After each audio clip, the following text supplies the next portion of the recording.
Bonjour et bienvenue sur le tutoriel du logiciel ArtSight version Gold.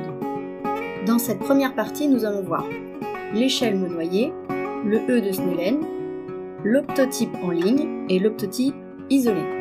L'échelle monoyée permet d'estimer les acuités visuelles par groupe de lettres ou lettres isolées avant et après compensation visuelle. Le E de Snellen permet d'estimer les acuités visuelles par groupe de symboles ou symboles isolés avant et après compensation visuelle.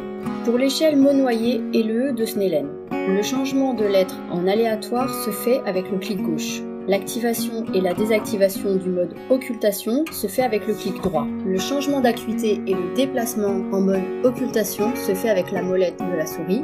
Le test rouge-vert sur l'échelle monoyée et le E de Snellen permet la vérification finale des compensations sphéro-cylindriques en monoculaire.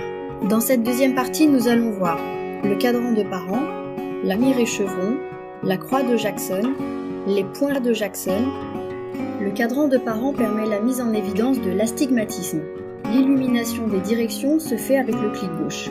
L'illumination de deux directions perpendiculaires se fait avec le clic droit. Et le déplacement des directions illuminées se fait avec la molette de la souris. La croix de Jackson permet de déterminer l'axe et le cylindre compensateur à l'aide du cylindre croisé. La mire et chevron permettent la reconnaissance des focales et mesure du cylindre compensateur. Le changement d'axe se fait avec la molette de la souris. Les points de Jackson permettent de déterminer l'axe et le cylindre compensateur à l'aide du cylindre croisé. Dans cette troisième partie, nous allons voir le point de fixation, le test de Worth, le test de Schaubert, le test d'Anicei-Koni. Le point de fixation permet aux orthoptistes de faire un bilan. Le test de Worth permet une mise en évidence des premiers et deuxième degrés de la vision binoculaire. Le clignotement du point vert se fait avec la molette de la souris. Le test de Schaubert permet une mise en évidence des premiers et deuxième degrés de la vision binoculaire et un dépistage des forêts. Le changement de la couleur de fond se fait avec la molette de la souris. Le test d'Anicei-Koni permet de dépister la différence de taille d'image rétinienne liée à des anisométropies. Le changement de direction se fait avec la molette de la souris.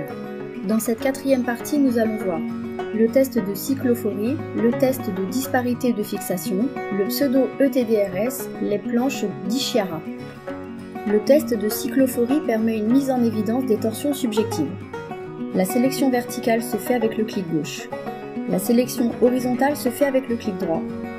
Et le déplacement de l'axe sélectionné se fait avec la molette de la souris. Le test de disparité de fixation permet une mise en évidence des angles de déviation résiduelle lors d'une fixation. Le changement de direction se fait avec la molette de la souris. Le pseudo-ETDRS, LG1, LG2, LG3 permet d'estimer une acuité visuelle logarithmique à 4 mètres et 1 mètre avec variation des contrastes. Survolez une lettre avec le curseur de votre souris afin de connaître son acuité. Le changement de saturation se fait avec la molette de la souris. Le test d'Ishihara permet de dépister des anomalies de la vision des couleurs. La navigation entre les planches se fait avec le clic gauche. Merci d'avoir choisi ArtSight comme logiciel de réfraction.